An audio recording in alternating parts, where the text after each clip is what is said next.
आज की इस चर्चा में हम आयरकॉन इंटरनेशनल के Q4 FY26 फाइनेंशियल रिजल्ट्स का बारीकी से विश्लेषण करेंगे। ये एक ऐसी रिपोर्ट है जहां शुरुआती आंकड़ों के पीछे एक बेहद दिलचस्प कहानी छिपी हुई है। ऊपर से देखने पर नंबर शायद थोड़े निराशाजनक लग सकते हैं, लेकिन जब हम इन डेटा पॉइंट्स की गहराई में उतरेंगे तो एक बिल्कुल अलग ही तस्वीर सामने आएगी। सोचिए जरा, क्या ऐसा हो सकता है कि किसी कंपनी का मुनाफा लगातार गिर रहा हो, लेकिन उसका मूल व्यापार पहले से भी बेहतर और कुशल हो रहा हो?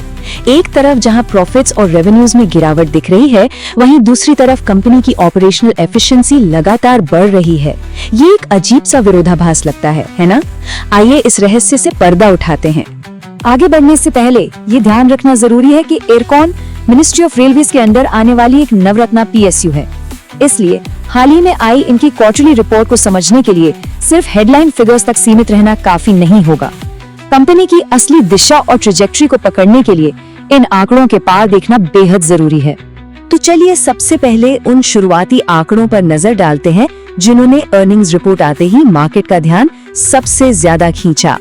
सबसे बड़ा आंकड़ा जो सामने आया वो था नेट प्रॉफिट यानी शुद्ध मुनाफे में आई गिरावट।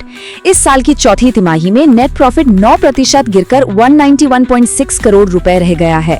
अगर इसकी तुलना पिछले साल की इसी तिमाही से करें तो उस वक्त ये करीब 210.9 करोड़ रुपए था। ये अपने आप में एक साफ सालाना गिरावट है। मुनाफे के साथ साथ कंसोलिडेटेड रेवेन्यू यानी कुल आय में भी 7% की गिरावट देखी गई है, जो अब 3,189 करोड़ रुपए पर आ गई है।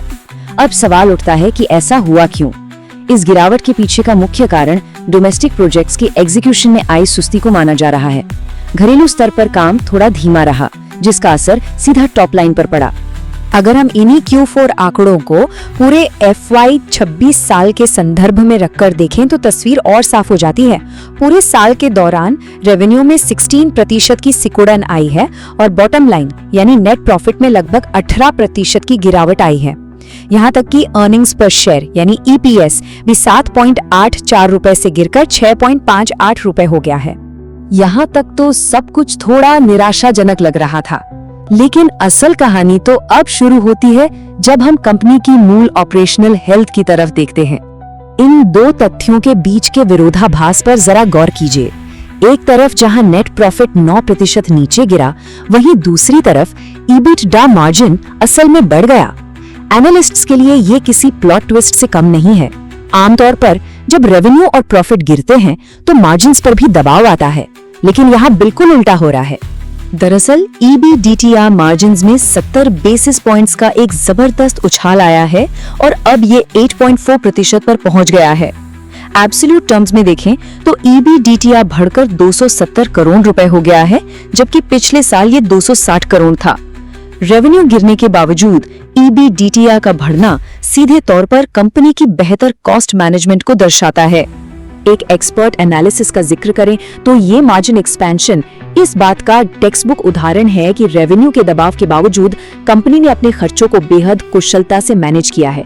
मूल व्यापार पहले से ज्यादा लीन और कुशल हो गया है, यानी कम आय में भी कोर ऑपरेशन से ज्यादा मुनाफा निकालने का तरीका कंपनी ने ढूंढ लिया है। लेकिन आखिर रेवेन्यू पर इतना दबाव क्यों बन रहा है? इसको समझने के लिए हमें इंफ्रास्ट्रक्चर सेक्टर में हो रहे एक बड़े बदलाव को देखना होगा। ये बदलाव है नॉमिनेशन बेस्ड ऑर्डर से कम्पिटिटिव बिडिंग की तरफ जाना। पहले आयरकॉन को आसानी से सरकार द्वारा बिना किसी कंपटीशन के ऑर्डर्स मिल जाया करते थे, लेकिन अब पूरा लैंडस्केप हाईली कम्पिटिटिव और मेरिट बेस्ड बिडिंग में तब्दील हो गया है। एक भीड़ भाड़ वाले मार्केट में टेंडर्स जीतने की कड़ी प्रतिस्पर्धा की वजह से ही अस्थायी तौर पर वॉल्यूम पर दबाव दिख रहा है। एक और जरूरी बात, प्रॉफिट में जो गिरावट आई है उसका एक बड़ा हिस्सा बैलेंस शीट में किए गए कुछ वन टाइम एडजस्टमेंट्स की वजह से भी छिपा हुआ है, जैसे कि Indian railway stations development corporation यानी IRSDC का वॉलंटरी लिक्विडेशन और ISTPL हाईवे एसेट्स को NHAI को वापस सौंपना। इन कदमों से पेपर पर प्रॉफिट कम जरूर दिखा, लेकिन इनसे कंपनी की मेन ऑपरेशनल क्षमता पर कोई असर नहीं पड़ा है। अब आइए थोड़ा आगे की तरफ देखते हैं और उस विशाल प्रोजेक्ट पाइपलाइन की बात करते हैं जो भविष्य में रेवेन्यू तय करेगी। इस वक्त आयरकॉन के पास लगभग 25,000 करोड़, एग्जैक्ट कहें तो 24,984 करोड़ रुपए का एक विशाल ऑर्डर बुक मौजूद है। इसमें सबसे बड़ा हिस्सा करीब 78% रेलवेज का है, 16% हाईवे से आता है और बचा हुआ 6% अन्य प्रोजेक्ट से। और ध्यान देने वाली बात यह है कि इस ऑर्डर बुक का लगभग 54% हिस्सा कड़ी कॉम्पिटिटिव बिडिंग के जरिए जीता गया है, जो कंपनी की ताकत का सबूत है। आने वाले समय में ऐसे कई बड़े नेशनल इनिशिएटिव्स हैं जो आयरकॉन की ताकत के बिल्कुल अनुकूल हैं, जैसे कवच सेफ्टी सिस्टम का रोल आउट, पीएम गति शक्ति योजना और high speed rail corridors. Union budget 2026 में रेलवेज के लिए 2.77 लाख करोड़ रुपए का रिकॉर्ड एलोकेशन किया गया है, जिसका फायदा ऐसी स्पेशलाइज्ड ईपीसी कंपनीज को आगे चलकर मिलना तय है। तो इन सभी बदलावों का आखिर में मार्केट पार्टिसिपेंट्स और निवेशकों के लिए क्या अर्थ निकलता है? इन मिले जुले आंकड़ों के बीच शेयर होल्डर्स के लिए एक अच्छी खबर डिविडेंड के रूप में आई है। बोर्ड ने 0.70 रुपए पर शेयर के फाइनल डिविडेंड की सिफारिश की है। इससे FY26 का कुल डिविडेंड 1.90 रुपए पर शेयर हो जाता है। यह एक आकर्षक नंबर है जो दर्शाता है कि कंपनी की डिविडेंड पॉलिसी अभी भी काफी स्टेबल है। इसके अलावा मैनेजमेंट अपने रेवेन्यू बेस को सिर्फ रेलवे और हाईवेज तक सीमित नहीं रख रहा है। कंपनी लगातार नई दिशाओं में प्रयास कर रही है। हाइड्रो पावर और रिन्यूएबल एनर्जी जैसे नए क्षेत्रों में कदम रखे जा रहे हैं ताकि रेवेन्यू को डाइवर्सिफाई किया जा सके और अपने इंटरनेशनल फुटप्रिंट को और मजबूत बनाया जा सके। हालांकि किसी भी विश्लेषण को पूरा करने के लिए उसके जोखिमों को समझना बेहद जरूरी है। एनालिस्ट के मुताबिक इस भीड़-भाड़ वाले इंफ्रास्ट्रक्चर स्पेस में कड़ी बिडिंग आगे चलकर मार्जिन पर दबाव डाल सकती है।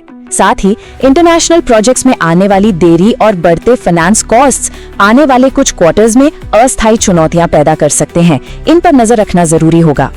तो आयरकॉन का ये केस स्टडी हमें साफ दिखाता है कि सिर्फ आय या मुनाफे के आंकड़े पूरी कहानी नहीं कहते।